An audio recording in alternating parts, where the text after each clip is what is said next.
Hello and welcome to Neuroshambles, the podcast that aims to shine a light into some of the murkier corners of what it's like to parent neurodivergent kids. I'm Mark Allen, and every episode I'm going to be swapping stories with my guests about some of the frankly ludicrous nonsense we have to deal with on a daily basis. So, if you're anything like me and you're feeling frazzled, overwhelmed and pretty much an outcast from polite society, join me.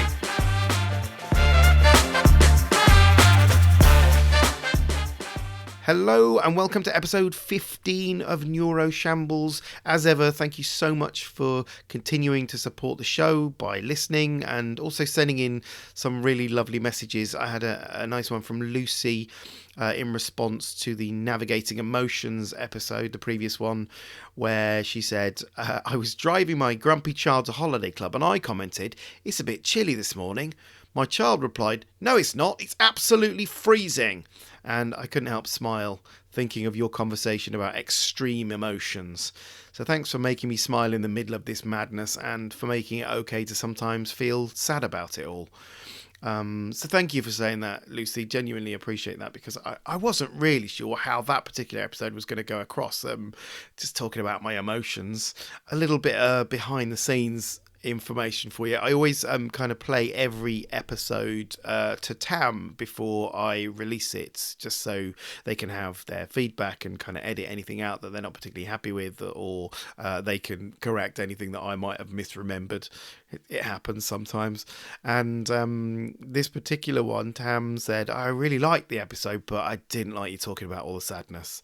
And it's like, yeah, that was pretty much why I had to release it in the first place. So it's staying in, and hopefully it will resonate with someone. So thankfully, I think it did strike a chord with at least one person. So thanks, Lucy, for sending that in. Anyway, we've got a smashing show lined up where we're going to be meeting a previous guest who will be coming back and telling us how things are progressing in their neuroshambolic household.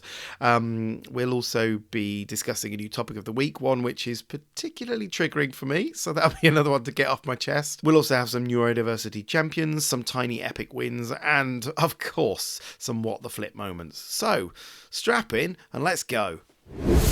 Meet the guest. I am delighted to be able to welcome back to Neuroshambles our guest from episode 4. It is Liam Mullone. How are you doing, Liam? Good, thank you.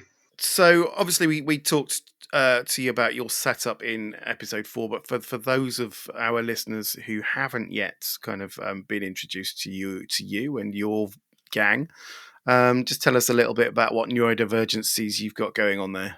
2 boys who are twins who have just turned 13. Okay. One of them very clearly autistic, and one of them not yet proven autistic, almost certainly autistic, and definitely ADHD. Okay. And a lot more act-outy than the one who's definitely autistic, who's pretty much very measured and collected and knows exactly what he's doing. And one fairly normal daughter, aged 8. Okay. And you're going to refer to them as Twin 1 and Twin 2, I presume? Or have you got other pseudonyms you want to use? When they got baptised a while ago, and the vicar was going, I can't remember which one was which. And one of them's name begins with D, one of them begins with A. So I said, well, D for dark, because he's darker complexioned, and A for Aryan, because he's blonde. And the vicar was like, I can't think of it like that. That brings out memories of Nazis. I was like, well, you can just think of it without having to go to the Nazis. So, sod the vicar. I'm going to call them Dark and Aryan. Okay, so it's worth mentioning as well that you are also you've been adorned with autism.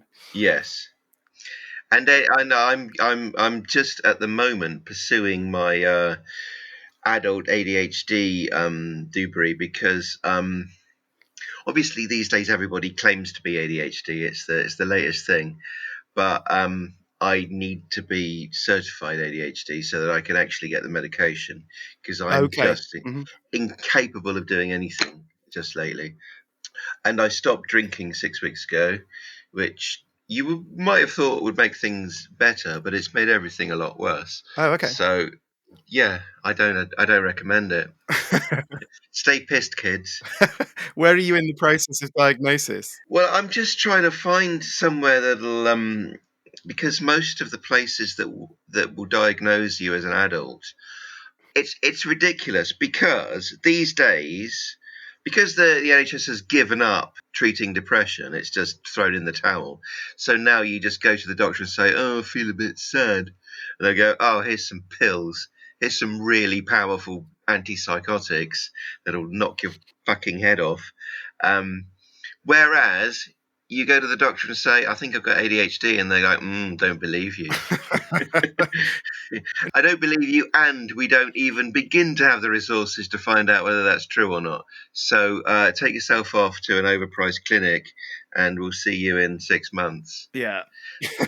And that's what's going on right Right. now with this horrific backlog of adults with ADHD whose lives are falling apart Yeah. and who, like me, can't remember where they put their car keys, but can remember the name of a tadpole that they had as a pet when they were, 5. um so yeah, thanks for introducing us to your setup. Let's crack on with the topic of the week. What's the topic of the week? So the topic of this week is something that I touched on very briefly in episode 9 when I discussed social etiquette um, with Joe Matthews, and I kind of wanted to look into it a little bit further, and that is the subject of meal times with our neurodivergent families. Obviously, Neuroshambles kind of intends to shine a light on the everyday goings on of families that have similarly been gilded by neurodiversity, and very few of things that happen in our households happen with such regularity as meal times, or are as massively affected by neurodiversity, certainly in my case, as meal times. So I wanted to kind of pick at that a little bit and understand what goes on in other people's houses, if they are as chaotic as my lot. How would you typically describe meal times in your household, Liam? Um, it it's not too much trouble getting them to the table. It's always what am I calling them again? Dark and Aryan. I'll call them dark and airy. So the problem is with Dark because he's got his earphones on and he can't hear anything that's going on until you actually go up to him and say, "Come and have your dinner now," Right. and then he will move. Okay. Um, so he's always last to the table. So you have to actually Um, go up and physically. It's not like a case of just shouting dinner. because he can't hear anything. Yes. He's too busy doing his Discord channel. Hmm. So one of them you'd have to physically go to their room and tap them on the shoulder or get them to take their headphones off. Yeah, well, Dark has always either got his headphones on or he has gone upstairs and fallen asleep because he's gone sort of full on. He's only just a teenager Yeah. as of a month ago, Hmm. but he's full on into the whole He's teenage thing leaning into it. of just sleeping half the day and yeah, just hiding. Yeah, I mean, that's similarly, Jay. I need to go physically go up. You can't just stand at the bottom of the stairs and shout like my parents used to do. I mean, I'm sure that some households Yes. bang a gong or do something similar, a dinner gong. Not in our households. You got to, and so just like shouting "dinner's ready" is never going to work. So I have to run all the way up to the top of the house and get Jay, who initially tells me to get out. That's the first interaction I have, and then eventually I explain that dinner's there. A combination of pulling out the Wi-Fi plug and an air raid siren is anything that would definitely work. I don't think it would be conducive to a pleasant mealtime though, because he would be furious from the outset. You've got to cajole him. You know, it's like trying to lure out a drowsy badger. You know, you've got to leave a trail of crumbs. He's actually well. That's the problem is he's actually really really chill, and that's Oh, kind of okay, the problem. okay, He's just like, oh, okay, yeah, whatever. okay. No need to shout. So that is one of your lot, and the other one, is that a different experience trying to get them to the table? Yeah, he's pretty chill. He'll sort of turn up with his sister Okay. because those two are sort of getting on very well at the moment. whereas the other one's on his own and doing his own thing and being a teenager. That's yeah. Again, that's fairly similar to my situation where Otto and India will just come because I ask them to come, and there's no Mm. persuasion or needed. Whereas with Jay, it's very much he'll go, "What's for dinner?"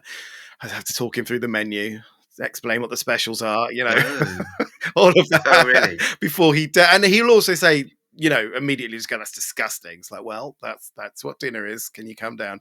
It's always I've got to really kind of audition the menu for him for him to get on board with it. Okay. Well, I think. Sorry, I don't. You probably haven't got to this bit yet. Dealing with the menu. I would say this one, I'm not going to talk about the food itself because that is a fucking Pandora's box that I'm not ready to go into. Yeah, in terms of like because there's so many How do we things. not talk about the food itself? Well, it's more about I'm more interested in the mechanics of meal times. It's the logistics. It's the getting them to the table, getting them sat down, using cutlery. All of that shenanigans. The actual kind of the expectations of a meal time. Because I don't know if you're like me when we grew up, meal times were relatively kind of formal. I don't know if you were similar, but we'd sort of sit around the table, and there would be a period where we would all be expected to stop what we're doing, sit around a table, have a meal, bit of a chat, uh, help to tidy up afterwards. All of that shit, all of that stuff. It's not really a possibility in our household, really, and I've had to let that go because I think I used to have visions of us as sitting down as a family and having a meal and eating the same food and having a Mm. conversation where we'd each sort of chip in and offer stuff. That's it's just not. It's never going to happen, and I've had to let that go pretty early on. I don't know have you had? Did you ever have those kind of experiences when you were growing up? Growing up, yes, it was ridiculous. My dad had this obsession with it being the dinner table or the breakfast table or Okay. whatever table it was being at the moment, which confused me as well because it. How could the table have all these different names depending on the time of day? I couldn't think of anything else that changed its name according to the the vernal equinox or whatever. Uh, and my mum was obsessed with not putting your elbows on the table, Right. Okay. and also with using the fork the right way round, which was to any logical person the wrong way round. Forcing peas and carrots onto a fork that's got its tines facing downwards Yes. is like Yes. that makes no sense. It still makes no sense. I, Yes. I mean, I'm not going to pursue these kind of mad etiquette things because I think I may be doing them a disservice, but I think it's fair. My parents were lower middle class and just my mother especially desperate to join the upper middle class. Um, and this was their life's work really, and then part of that was getting me to use a fork the wrong way around. Um, And did it work? I mean, I do it now. I do it because I've been forced to. But it's if I stop and think what I'm doing, I'm like, why is this? So I'm just mashing stuff against an upside down fork. The other way around. It's scoop shape. It Of works. course. It's Yeah, yeah. what is this for? It's nonsense. But I can't change now. I'm Okay, but so in terms of how similar your meal times are, is yes, there any crossover? absolutely not because we all we want is for both of them, particularly dark, but also airy a little bit because he copies his brother and he sees his brother getting away with it and he thinks, well, why am I having to go through the hell of picking up a knife and fork when he's got no intention of doing that? Um, but if they could just keep their fingers out of the food for one day, I'd be delighted. But do you have that? Do you have that expectation of them? Do you place that expectation on them? I'm just like, do you know what? You can use a spoon if you want. Eat it with a sodding spoon. Just keep your fingers out of it. Just use some implements to get the food from the plate to your mouth. That's my absolute Mount Olympus that I Yeah, that I I know. strive to get to. Anything beyond that is up to them. I don't Yeah, care. I mean, I've got this thing because Otto finds it very difficult. His fine motor skills aren't great, and I think part of him like doesn't want to use cutlery because he doesn't want to fail at doing it, and it's hard. He finds it hard, and he doesn't really want to tackle anything he finds hard. But partly he just forgets. He's just like, well, there's the food. I'll just grab it, just stick it in my mouth. He doesn't store in his memory that there's an expectation of him to use cutlery. So conversely, I will always give him cutlery, but I don't get cross at him for not using it because I just get that it's not really a thing that he can remember or that he's really able to do at this point. It may be one day. Yeah. The other thing is with Otto is that there's definitely a case of if I ask him to use cutlery verbally, he will struggle with that. He'll say no, or he'll kind of there's an element of defiance there. I'm not sure it's necessarily PDA, but there's an element of him kind of panicking a little bit as anxiety because I'm asking him to fail at something in his head. But I have noticed that if I gesture to him instead of actually asking him, he doesn't have to process it in the same way, I think. So he does it much more easily. So I will just say, oh, there's a fork there. Just an observation. I'm not asking you to use it. Yes. Just a fork there, and he'll get that and he use it. Or I will just like mime, like fucking mime my expectation to use a fork, and he will typically do that for about 1.5 mouthfuls, and then he'll just forget again. Yeah, So that's what we have. That's what we have. It's like, Doc, use your fork, and he'll go, oh yeah, and then he'll just be like, and then he'll put it down. It's like they won't stay in his hands.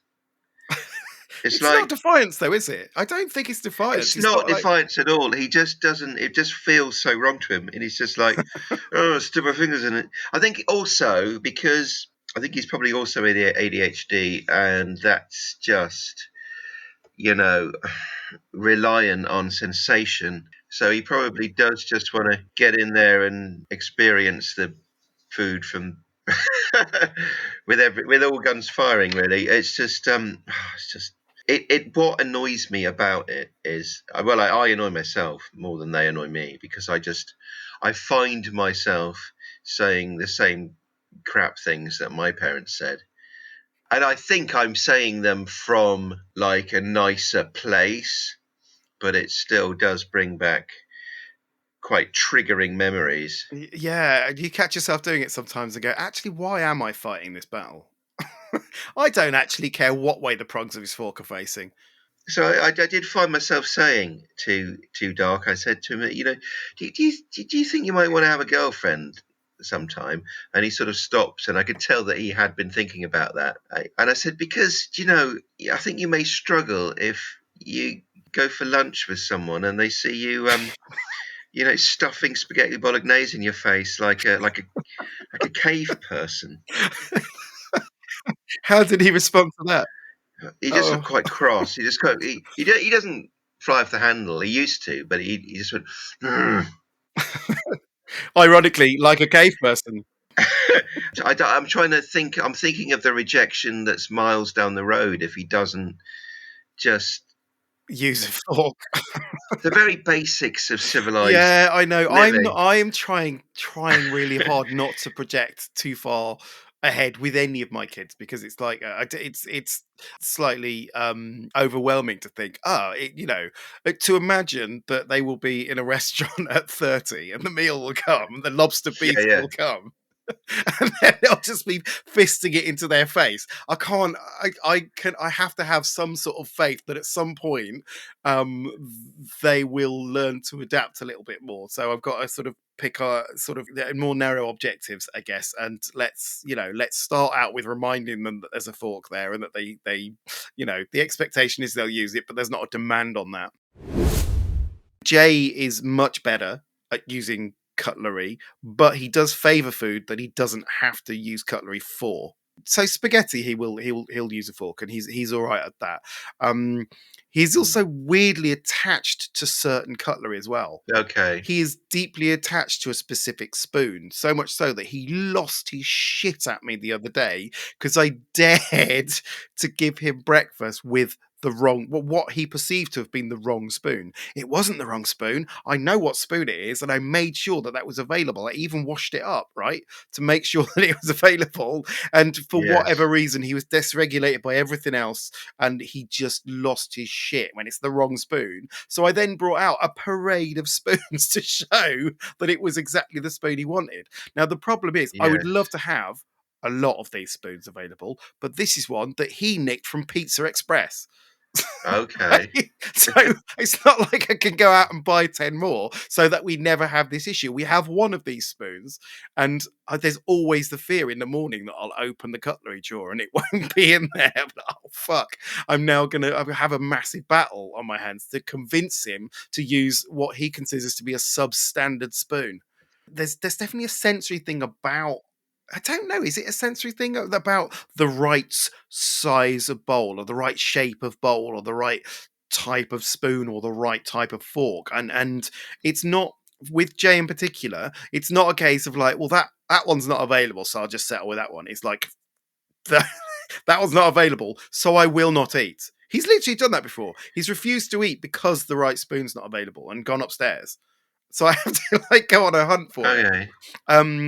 So it's obviously something he feels very strongly about.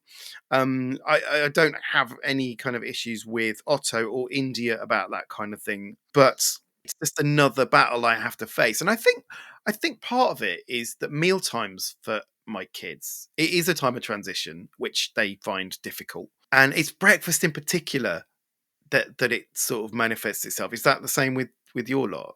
No, because it used to be breakfast used to be more of an issue when they were all going to school because they'd all need breakfast at the same time Okay, and they all yeah, had to yeah. be there and we all had to get it done. But now that the boys are homeschooled, it's just it's just my daughter and she's really easy. She actually gets out of bed. I do her hair, give her breakfast, drive her to school. Couldn't be Yeah, simpler. And it's then like and then I get the boys up, and it's they can now make their own toast, so it's fine. If I'm busy, they'll just make their own. The problem with that is I then have to clean up a disaster zone, but they need to do it, don't they? You need to know how to make toast. So yeah, well, that's good. That's good that they're sort of independent in that sense. Now, see, so you're not placing a demand for everyone to sit down at the table at the same time now. not for breakfast, no. Okay, so for breakfast, that's the thing that we do, and it's more just like because school's involved, because we have to get them to school, like you say. It's a Mm, case of sort of like this is a kind of a marker point in the morning that we have breakfast, and then after breakfast, teeth. It's part of the routine, and so you bring them all together for that. And I think I think that's part of the problem. I think that there's a lot of disruption, and they kind of trigger each other a bit, and it's a bit more turbulent, I think, than I imagine it is in neurotypical households. And maybe I just shouldn't be, I shouldn't be having this. Like I obviously thought, if I brought them in one by one and did it, it would be much more focused and much yes.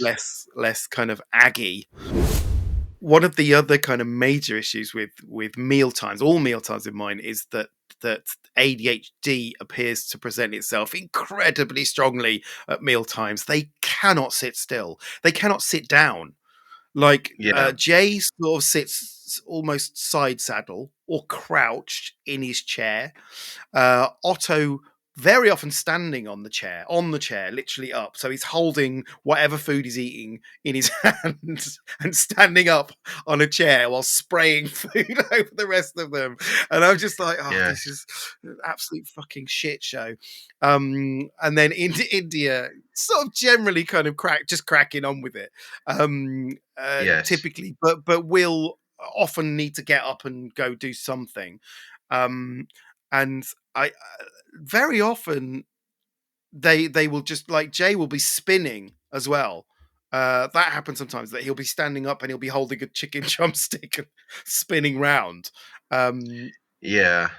I mean, I can't imagine that going down with when I was growing up. I can't imagine that being No. tolerated. No. The nearest we have to that is because he just likes. I mean, he puts away a lot more food than I do, and he's only 13. But so Doc will get to the table and he'll just pick something up off the plate and start eating, and he's still standing up. And Yeah, because he's now in the process of eating, it doesn't occur to him to sit down. He'll just stand there and pick things off his plate with his hand yeah. until he's eaten it all, and we have to go. Can you actually sit down? But he will do. He'll respond to that, will he? Yeah, but then we have to get him to sit normally.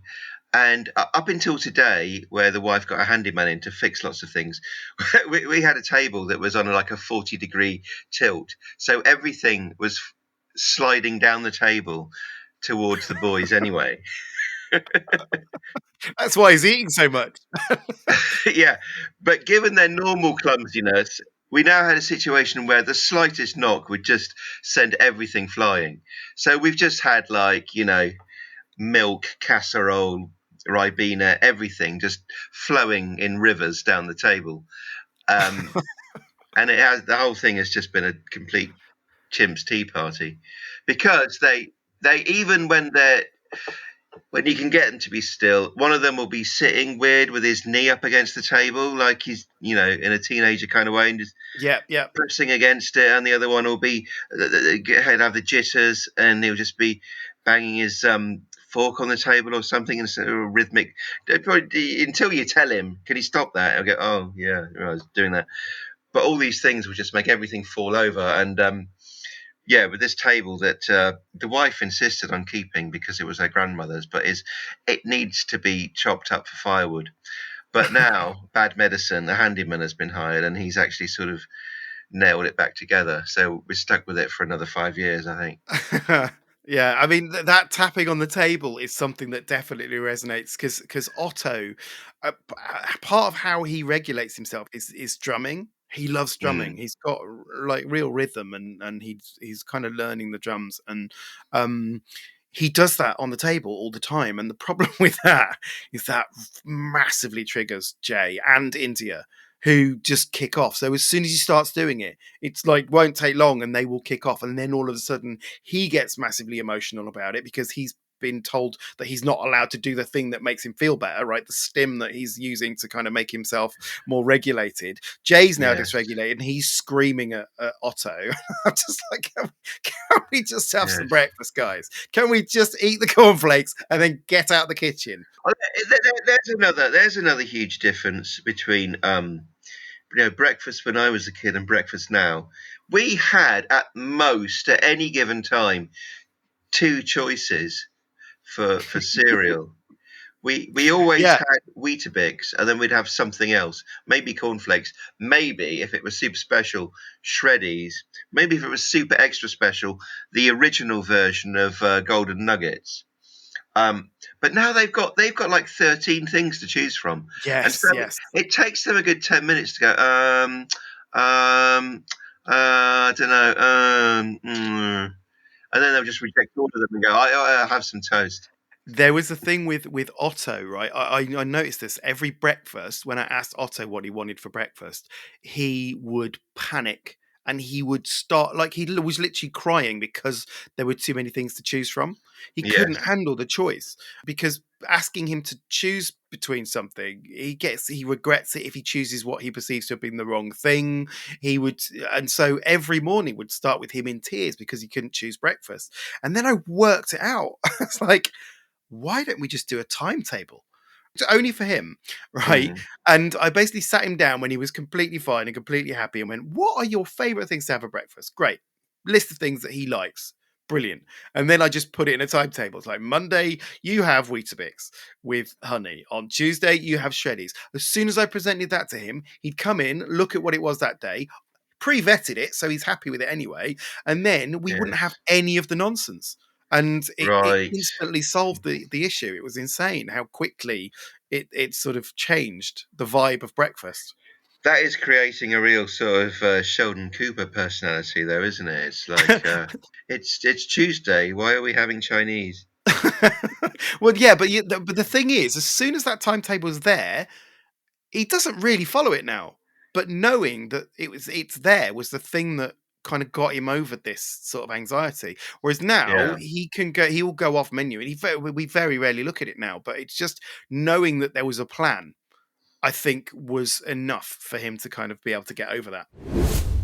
Occasionally, some outsider will find themselves in the midst of our family mealtime. You know, it might be a play date, and a child is there, and we're like, "Oh yeah, we'll feed them," and then they will experience the absolute maelstrom of meal times in our household.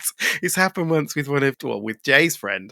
Um, who we know it incredibly well, so you know she's not phased by it at all, but she was slightly bewildered, I think is probably the best description of her face, as Otto was standing on a chair eating with his hands. Jay was standing up and spinning around. You know, Otto would be jumping on the table, Jay would shout at him. It was just an absolute carnage, and she's just sitting there very nicely and politely with a knife and fork, just kind of watching. It's almost like dinner theatre, you know. Yes. Like, it can imagine like what the Faulty Towers dining experience is like. Where, Dinner and a show. yeah, and they're just kind of witnessing this all unfold in front of them. And I can only imagine what she reported back to her parents when she returned home.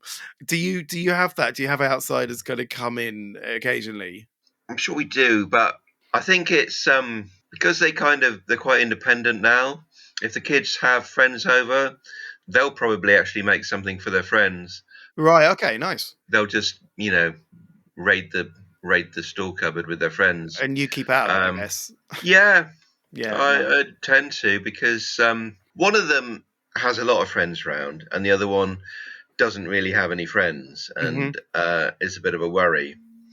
But because dog is quite teenage, you don't want to sort of hang around being the stuffy, crumbly parents, do you? So I just remove myself in as much as I can.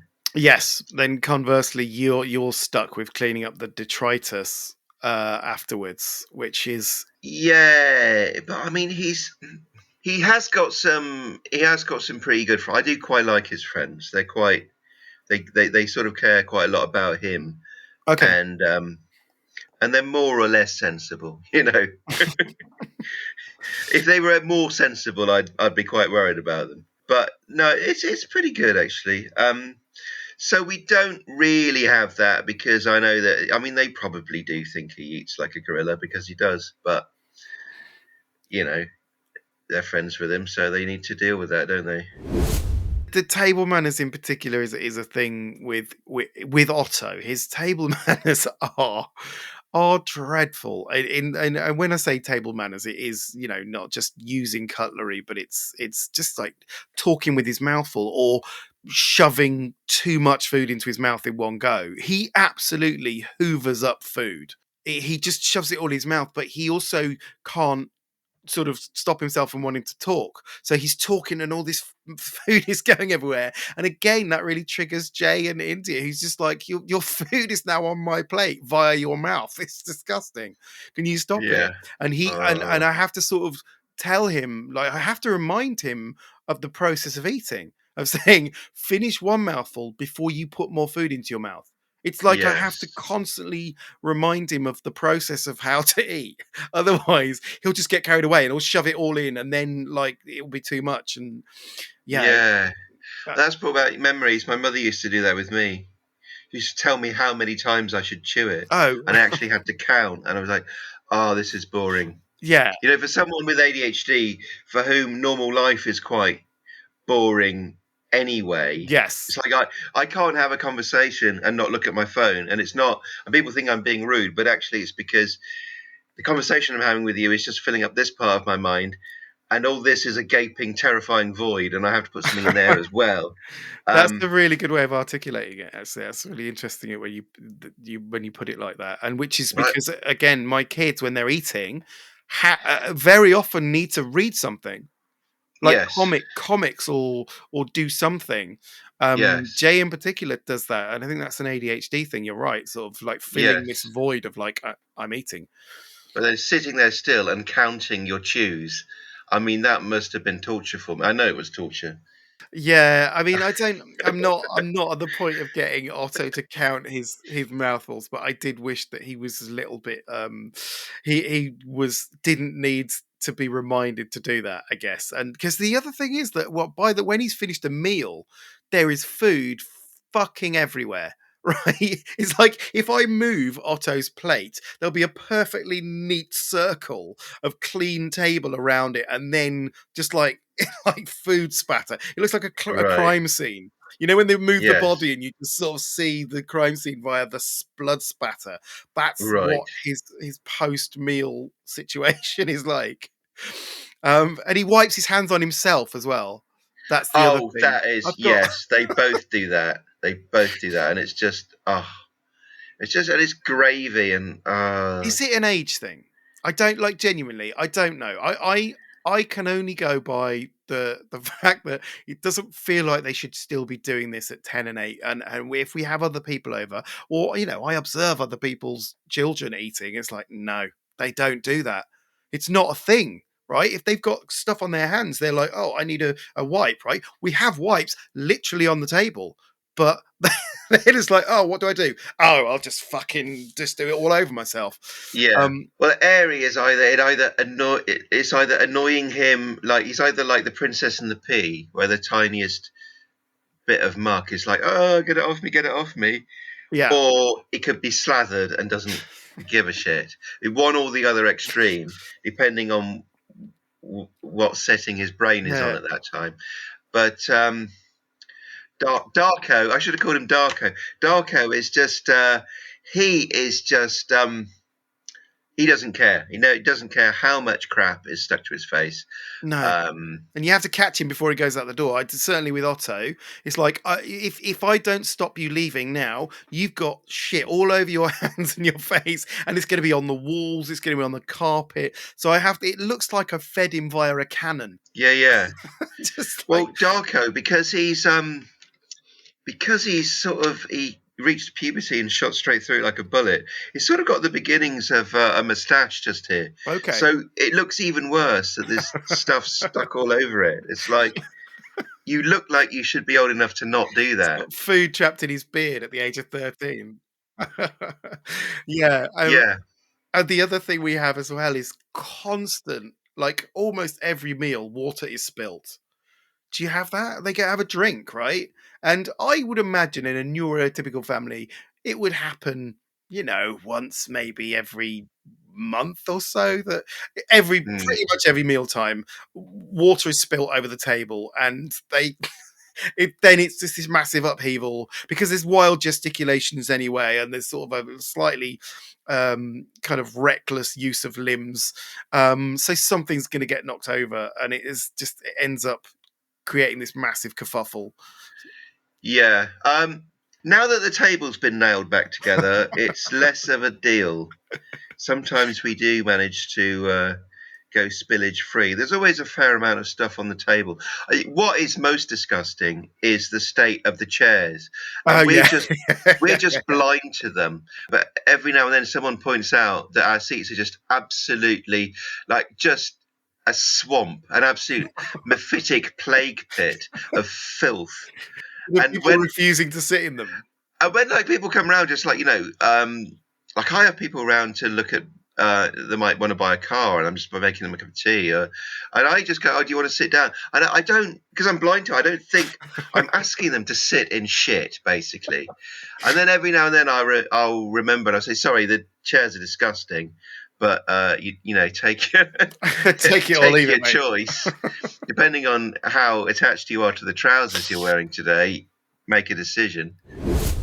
Another facet of my family meal times is the noise. There is so much noise at meal times with our lot. And that's Hmm. it's not just the constant bickering, of like Otto jumping on the table, Jay kicking off at that, India getting really frustrated. Um, Jay very often hums to himself, which Yeah, I take is a good sign. It's a happy sign, right? But yeah. he's really noisy, and if anyone else does the same thing, he will go nuts. He'll kick off at them and go like, "Stop! Shut up! Keep quiet!" And then he'll like then go back to go.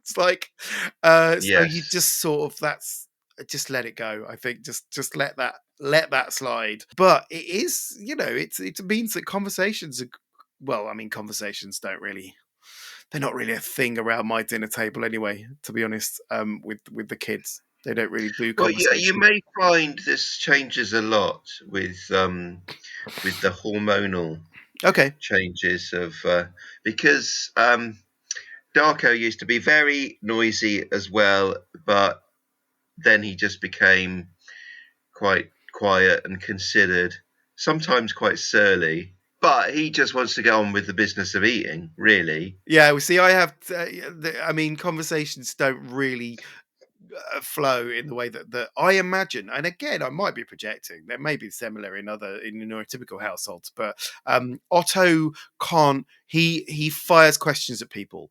That's the conversational crutch he has. So at dinner time, Yes. he's always saying, "What is your favorite? This. What is your least favorite? That. Name your top 5 these." Right? And he's very loud because he's again part of whatever's going on with him. Is he's got no moderation in his volume. So it's like Yes. full like shouting. It's like, I'm right next to you. You try and model it, you'd like, I'm right here. I can hear you. To be honest, you could whisper and I can still hear you. And he's just like full volume. So that's really noisy. But then Jay is either kind of kicking off at him about something, or he's talking animatedly about his special interest. So again, full Mm. volume, full enthusiasm. India tries to chip in. She gets talked over. So she gets really frustrated by that. And then she starts growling in rage because it's really unfortunate for India that she just doesn't really get a look in, because the boys only really care about what they're talking about, and Yes. she can't really engage on that. And I think Otto wants to kind of appeal to Jay a lot of the time. So he talks about video games, which India's not as interested in. So then you've Mm. got India quietly growling, and then Otto and Jay just shouting at each other at full whack. And I was like, "But the noise is so much; it's so overbearing." But I have things similar to that, but I think one problem is that the boys have started talking to each other the way I sometimes feel like talking to them, but I can't because I want to be nice. But they started saying things like, "Oh God, not this again," and "Oh, are you ever going to shut up about that particular thing?" And they're quite mean to each other in that way. You Okay, know what I mean? Because they don't see why they should have to hear the same thing for 5 times. And they both do it to each but do they other. get offended? Or They they? both do get quite offended, but they Oh, both do it okay. as much to each other. Yeah, yeah. And they both just reached a point where they've run out of patience with each other. And there is quite a lot of crossover in their interest to do with video games, but still, they will get obsessed on details and they will annoy each other. And Yeah. every now and then at the dinner table, one of them will just be just a little bit too cruel about the other one Yeah, yeah. banging on, and the other one will just refuse to sit next to them and will, remove themselves to another room while their dinner just sits there going cold. One of the biggest problems, I think, in terms of my meal times, the smooth running of my meal times, is distraction. Again, it's that ADHD thing of constantly either needing some other input whilst you're doing that thing. So Otto, Yes. um, fucking coasters. Coasters are the bane of my life. I do not know Yeah. why we still have coasters on our table, but it is either they're played with. So Otto will we've got 6 wooden coasters, which is Mm. designed obviously to stop marking the table, right? So Otto will start moving them about or collecting them and putting them in different patterns and stuff instead of eating. So you have to constantly keep, what I do anyway, constantly keep redirecting him to eat his food rather than to ignore the coasters. They're just coasters, dude. It's either that or they're spun like giant coins as some kind of fiddle toy, or they're thrown across the table. Crucially, they're never actually used as coasters. It's Have you thought of putting the coasters somewhere else? in the fucking bin. Yes. Well, I mean, we have, to be honest, I'm the worst for that because, like, the boys aren't allowed phones at the table, Yeah. but because Okay. the wife can't actually ban me from having a phone at the table, I'll sometimes have a phone at the table, and because I'm just craving input, I'll be eating, talking, and scrolling. And she'll be like, "Can you stop doing that? It's just trying to tell them not to do it." And I'm like, "Yeah, I'm aware that I'm a constant source of bad examples, and just you Do know, you use coasters though, Liam? to be honest, our furniture is so buggered that it's very little point putting a coaster on anything." This is it. I'm not trying to protect a fucking Louis the 14th bureau. Do you know what I mean? It's just a shitty table that has got spaghetti and glitter over it. You Yes. know, I don't know what we're trying to protect, and it's certainly not my sanity. No. Well, maybe just get rid of the Do you coasters. know I don't what? know. I'm gonna get rid of the fucking coasters. I think just Couldn't you just give them a fidget spinner to have dinner with? yeah, I Probably could be do. I easier in the could end. do. Yeah, I mean the comics definitely fulfill that purpose at the table. So we have to move everything off the table if we want them to concentrate on food. Get rid of the comics, get rid of the coasters, get rid of anything that might have just been left there like a pen because they'll always be filled with. So you've just got. But we should just have a trough, just a trough. Fucking pens, because we eat on the same table that we do the homeschool on. So, Oh and no, usually I've forgotten to move all their books and yeah. stuff. So it's like the next day it'll be like turn to page 16 of Watership Down. Oh, yours is stuck together with gravy. Brilliant.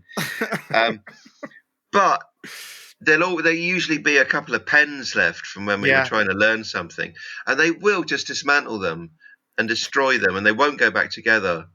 And it's like, oh god, and I'm trying to chase the yeah. spring around the floor, and it's like, you just wrecked another fucking pen. And they're like, sorry, I didn't realise what I was doing. Before we sit down, it's like I have to do a sweep of the room.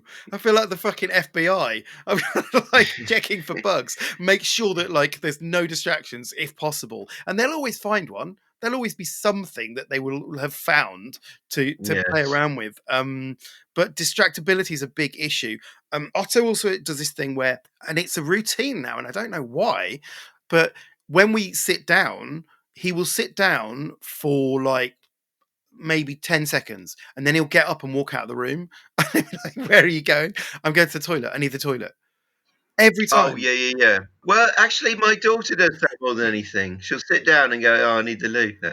So, well, why didn't you? But because she was playing Roblox before that, and that you don't. Okay, yeah. It's almost like that's a reminder for him. Yeah, What my problem is that Otto gets distracted at lunchtime at school, and I know he gets distracted because he doesn't eat his packed lunch.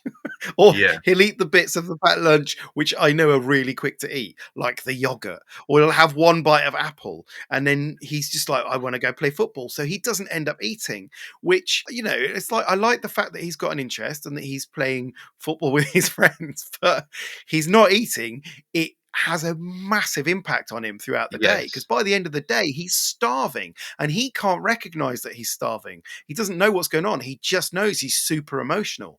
And sometimes I have to like sit him down and force feed him some of his own lunch at the end of the day just to get some sense out of him because he's beside Yeah, himself. yeah. No, that exact same thing would happen with Airy. He would just get worse and worse, and then he'd just freak out.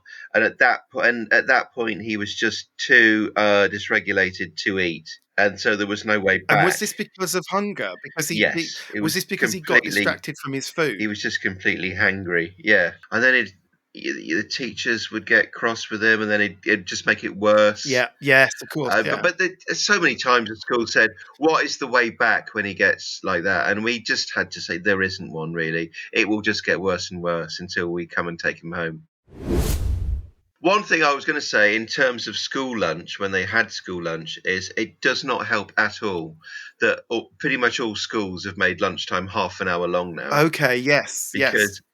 because that just gives them the choice of eat something or play with your friends, but you can't do both. Yeah, yeah, And it yeah, is yeah. just it is the worst and most antisocial decision that schools have made in the last decade. It's been a disaster. Yeah. Yeah. It doesn't work. It's just The other rubbish. thing I think Jay particularly has issues with lunch at school because they have to eat it in the canteen, and he doesn't have school lunches, so he's got packed lunches because again he's very kind of restricted in what he eats. So I have to make sure that I'm giving him stuff he's going to eat. Um, but the canteens are Yeah. super noisy and super echoey, so it's a sensory overwhelm for him, and he hates it. And there's Yeah. also the social thing of like he's not really hanging out with friends there, so he's just sitting there probably hating the noise and the smell and the sound of people eating and stuff. And Yeah. I didn't realize. I thought that they'd put him somewhere separate for lunches, and I only found out recently. So I kind of said, "Can he go somewhere else?" And they now he can go in the Yeah. library and do it now, and that's fine, totally fine. He's much happier. But again, it's a bit of a zoo, isn't it, at schools? I think. Yeah. I can imagine. That didn't help. Also, Darko was always, because they didn't understand why he was behaving in certain ways, and were just convinced he was being Oh naughty. right, He okay. was. He Hmm. always had what were they called now? PLR, lunchtime Oh detention. right. So he was always in detention at lunchtime. So then he would not get to see his friends. So then he'd want to talk to his friends during the lesson, Of and they'd course, be yeah, like, "Oh, you can't do that." And also he was actually out because he was hungry because he'd been in PLR and hadn't eaten. So the school just created more and more problems for themselves whilst asking, "Why is he behaving like this?" Because you've done everything almost as if you wanted him to behave like that. yeah, yeah, yeah, yeah, You've hit every single trigger to make your life yeah, miserable with an autistic child. And this is a school that claimed to have a good record of neurodivergent help yeah. available. They didn't have bugger all. They just said that to get themselves up the charts or get themselves a better Ofsted. So I feel like in our household, I have lowered the bar a lot in terms of what my expectations are at meal times. I'm fine with them starting out sitting down. I'll put the food on the table. They'll come down, they'll sit down, and then they can kind of mill around. And that's okay. And I might need to redirect them to use cutlery or to not stand on the chair or to put some clothes on, just the basics. But largely, as long as they're kind of there and they're consuming food, I let a lot of shit slide. However, there Yes. are times where we need to eat outside of our house and I can't control those variables Mm. and I can't control those expectations, and that's where it becomes a bit more problematic. How Yeah. are yours at eating outside the house? Well, like in a restaurant. Yeah, yeah. Do you go to restaurants with them? Well, they always just want to go to McDonald's, so that It's not, yeah. doesn't matter. And or we go to Shouty Spoons, Weatherspoons. Okay, so We call it again, Shouty Spoons because it's so noisy in there, but that is like a zoo. yeah. So Again, the bar is pretty low in terms of the dining experience, so they're not really. Yeah, okay, I yeah, get that. so that's fine. Do you know what?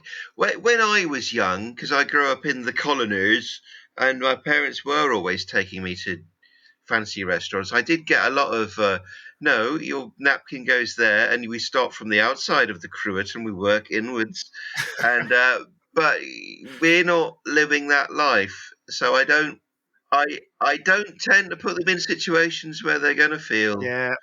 bad. I don't think. But are you ever invited? So, sometimes you might be like, well, it's Granny's 70th birthday, so she would like us to all eat nicely as a family in this restaurant. Have you ever had that? Yes, every now and then. And how does that go?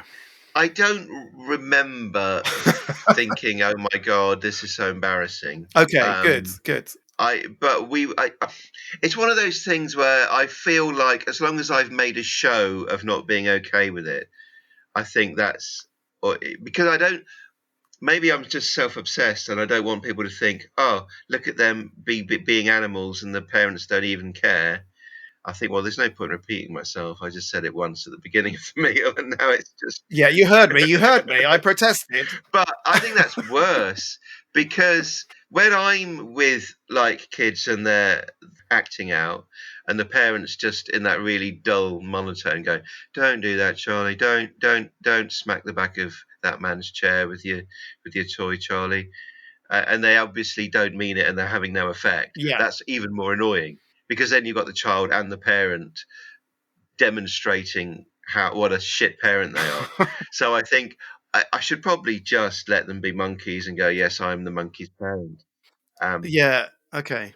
But you tend to avoid that. See, I mean, like again, we don't go out to those to restaurants anymore because it's not worth it. Because I am crippled by kind of social anxiety of like I don't want to be making too much noise. Mm, I don't want other people looking over at us and being appalled. There's a number of things that like and it places too much of an expectation on my kids to behave in a certain way that is quote socially acceptable. Whereas I don't feel it's fair to put them under that pressure when we don't have that at home, and I don't think that they would even understand the expectations that they're being asked to live up to. But there was a time before we knew of their neurodivergencies. I always knew it's difficult. We would always have to get up and take Jay for a walk between courses. Right. yeah, So they'd have a little bit of a starter, and I'd have to get up and take Jay out just to run around the car park or do something just to get rid of some of that energy before we came back in. This is, probably when he's like 4 or yeah. 5.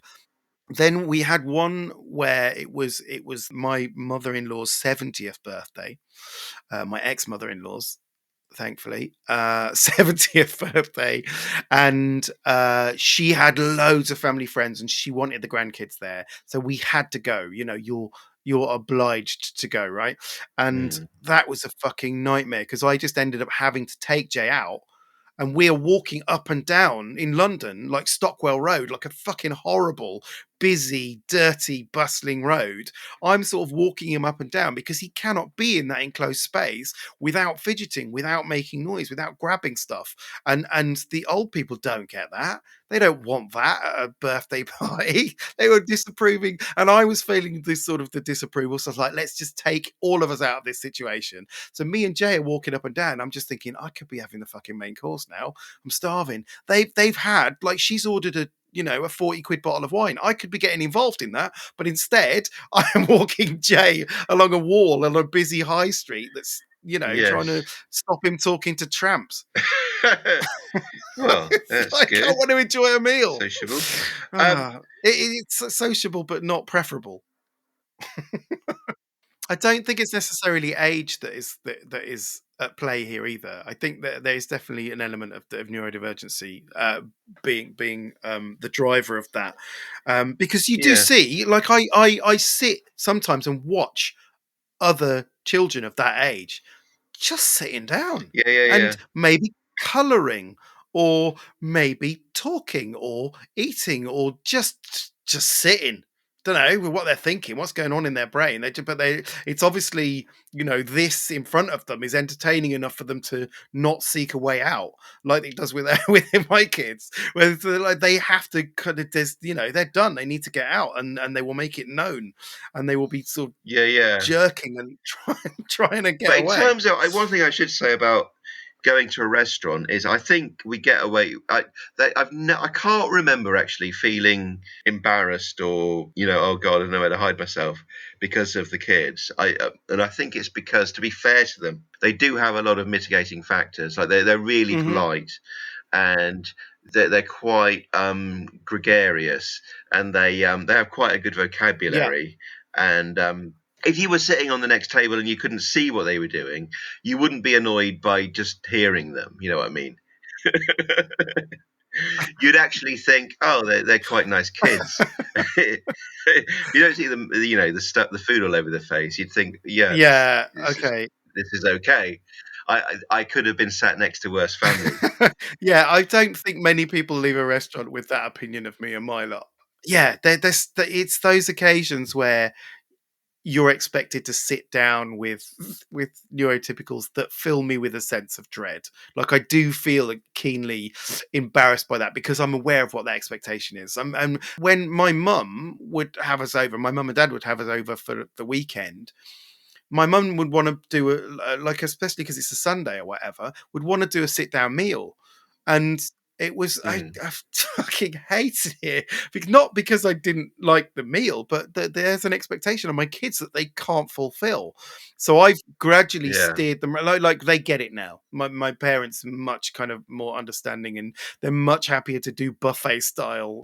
Let's just put some food on the table, give them a plate, and hope that Mm. some food makes it onto the plate, and then from the plate into their mouth. That is, we'll just do it that way. There's not the expectation that we'll all sit down and do that. And if we do, it's like the kids are eating separately in the conservatory where they can just get it on the floor and not the carpet, and that's a whole different thing. So that's good. I've got past that anxiety of sitting around with Yeah, people. I mean, I'm surprised I'm not more aware because my dad has always been obsessed with table Okay. manners, and he was always going on at my brother, my older brother, saying that his table manners are terrible. So there must have been a point where he thought that about our kids.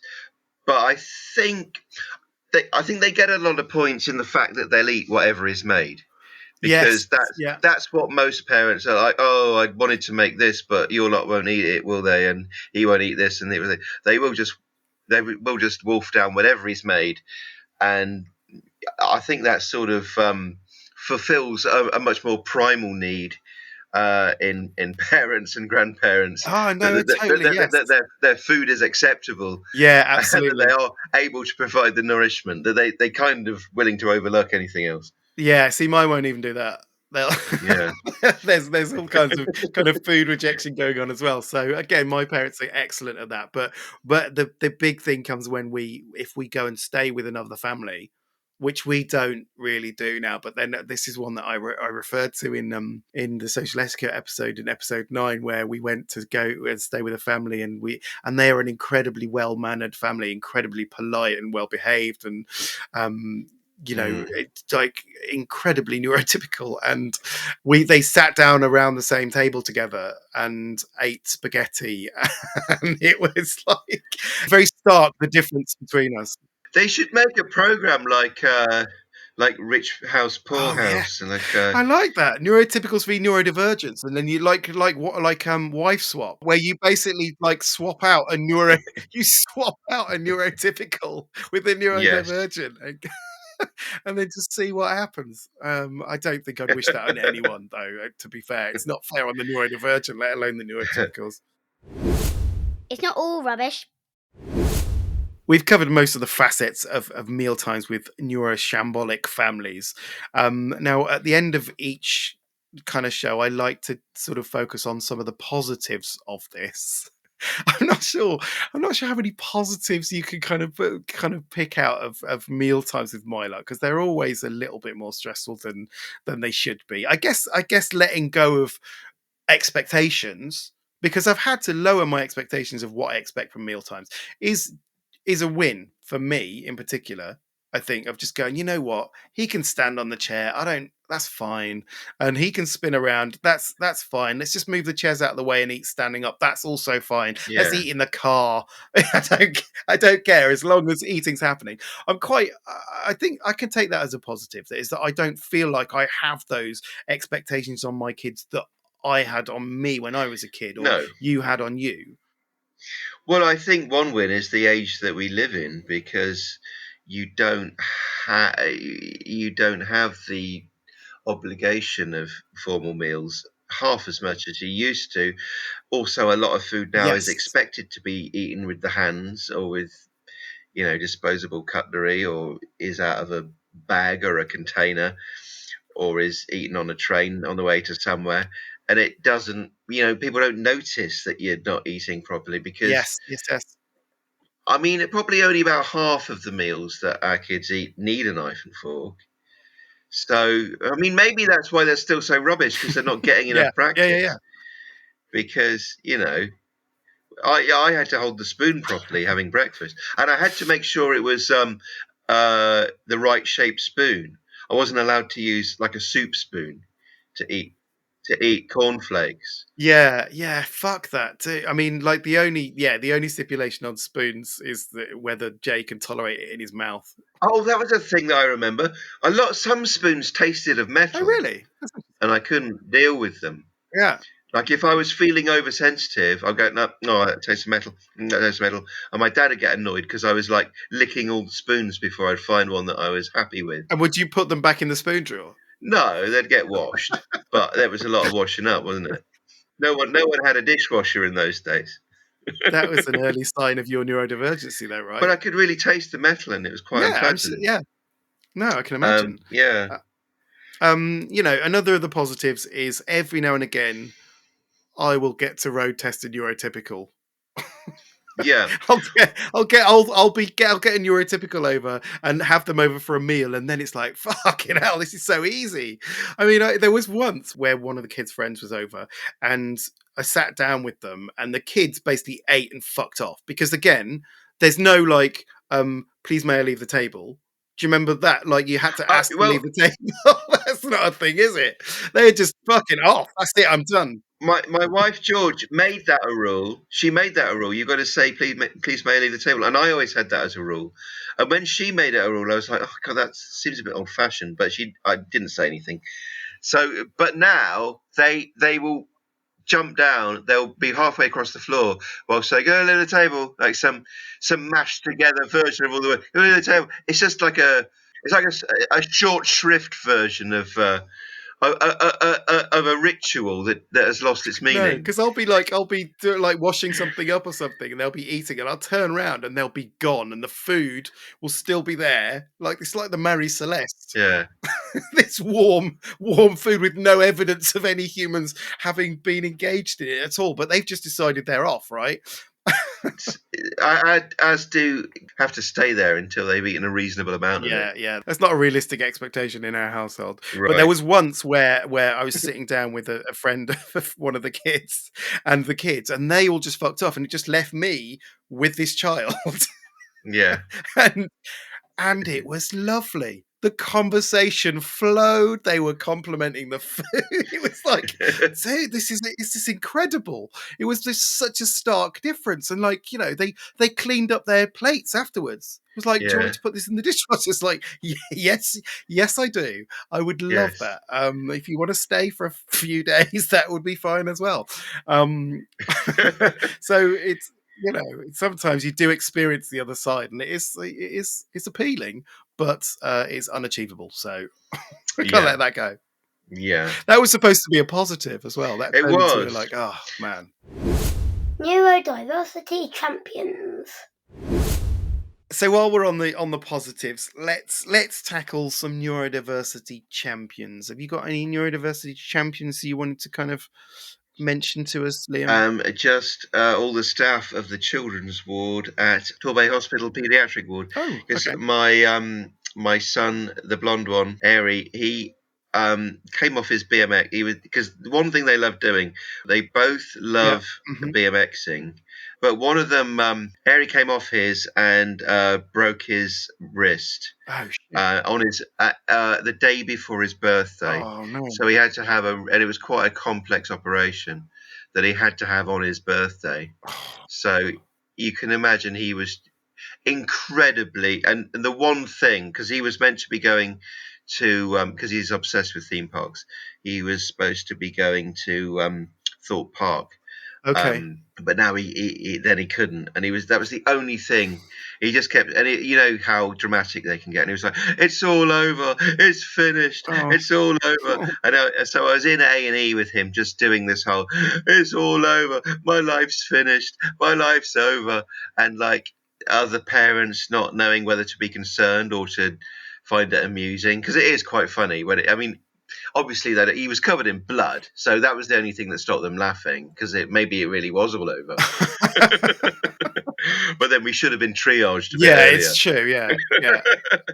because he'd got there wasn't that much blood. There was a little bit of blood, but he kept just wiping it all over his face because he was just fidgeting and going. "Ugh."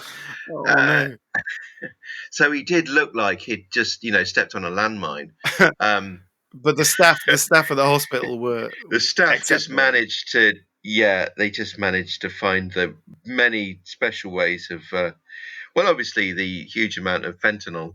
help. Okay. Did they understand that he was But neurodivergent when he came in, though? At what point did he? Because this is the thing yeah, I was like, yeah, yeah, you yeah. kind of flag it really on to go, yeah, this is, he's But he neurodivergent, so doesn't like you talking about it. So you know how many times they ask you the same questions when yeah, something like that's happened. yeah, Because apart from anything, they have to make sure that you, as a parent, haven't injured your child, and yeah. it's a safeguarding issue. Mhm. They always have to keep asking the same questions. So it was like so they're always asking him, and then wondering why he's not giving any answers except for proselytizing about the end of the world. Yeah, yeah.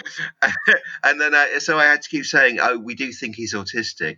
And then because his brother's autistic and he doesn't want to be like his brother, he keeps saying, "No, I'm not. No, I'm not." So it looks like you're covering some kind of Yeah, like yeah, yeah, sinister yeah. secret. And because I didn't see the actual argument, the actual accident, because I was on my phone staring at my phone like a 21st century zombie parent. His brother is the only one that saw the accident because he was right behind him.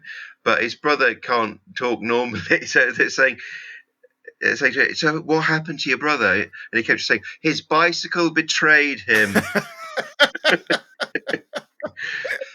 One moment he was coasting along, and then his bike betrayed him, and the back wheel went into the sky. It's like this isn't very helpful. I mean, it's very lyrical. It's Did he land on beautiful. his head or on his arm? Where did he land? I don't know. Yeah. So okay, so shout out to Torbay Hospital Pediatric Ward, who Yes.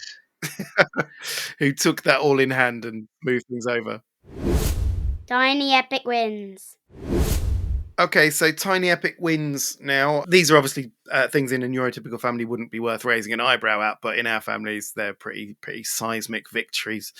Um, so, have you got any tiny epic wins, Liam? Well, we did have a positive, but I wasn't there for it because it was the wife reported back on it. But apparently, on the train back from London, they were all at a table and eating sandwiches, etc., and just chatting. And apparently, an elderly gentleman who was sat next to them, once they got here, said to my wife, "Your children are really nice. I thought it would be awful sitting next to you, but they were very pleasant and quite amusing." And that's always very nice, isn't it? When somebody I eh, imagine it would be, yeah. quite but again, he couldn't see them eating. He was had his back to them. No, okay, So he just yeah, heard good. a fairly good standard of conversation, albeit all about, Sonic and Mario and the latest episode of Murder That's Drones. good. That's excellent. I had a tiny epic win this week as well. In that we went to my parents for the weekend. I'm solo parenting, and it was decided that I would go to my parents for the weekend to help out, and got everyone together. And again, just kind of getting everything together like a night away in someone other house is a big fucking deal. And I got everything Mm. packed in the car, and then like got to my parents, and I literally pulled up to my parents, and I realised that I had not put Jay's bag in the car, right? Now, Jay has a briefcase, right? This is what he insists on Right. taking. He got this briefcase from a charity shop, right? And he packed it all himself. So there's all the stuff he needed, like socks and pants and pajamas, and there was like a new kind of game, like handheld game thing that he'd got that he wanted to play. And we got there, Yeah. and I was like, oh fuck, this could just ruin the day that we're here and the night that we're Yes. here. It's a Yes. massive deal. He planned to have it, and I, that is on me to remember that it's in the car as well. So I'm a legitimate target of blame, right?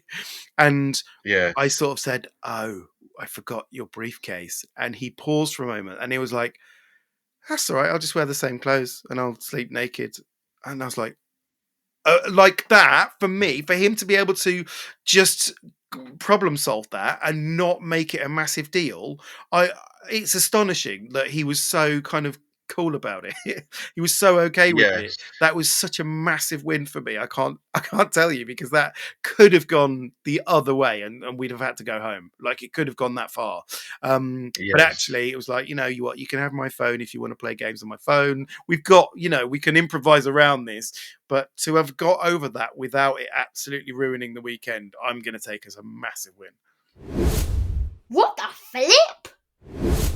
Okay, we're going to do the what the flip section now. These are sections where your children will throw a complete curveball in your direction. I don't know if you've got any, but I've got a few from Jay. Have you got any what the flip moments for us? Well, you know, I feel quite jealous because I don't think mine come out with the same bon mots that yours do. Apart from Darko at the hospital.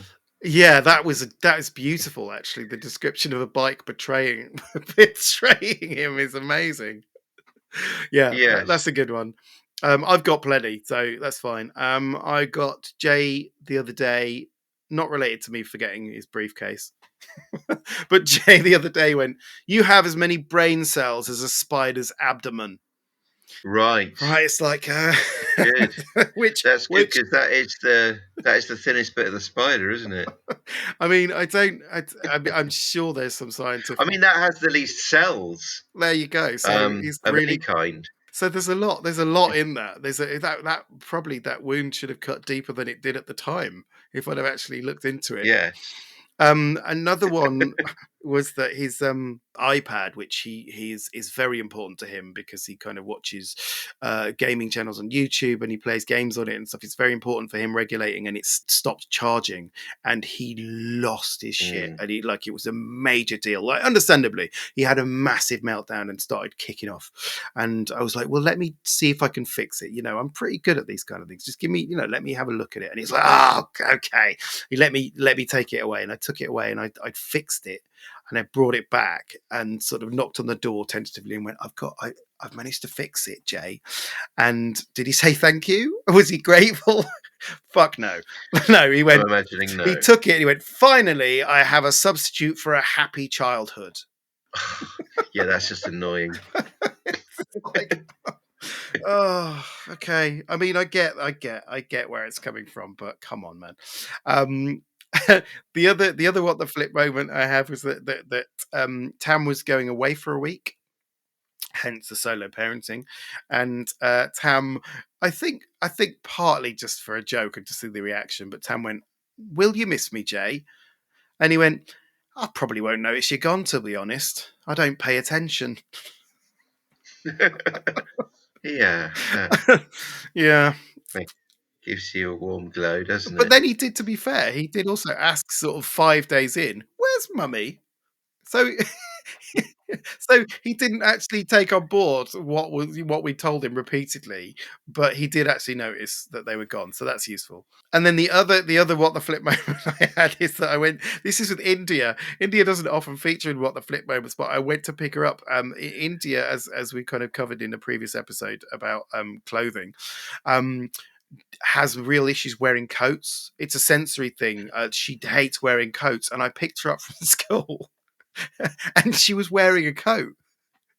And the reason that is not in the Tiny Epic Wins is because she was wearing a coat on her fucking legs. Right.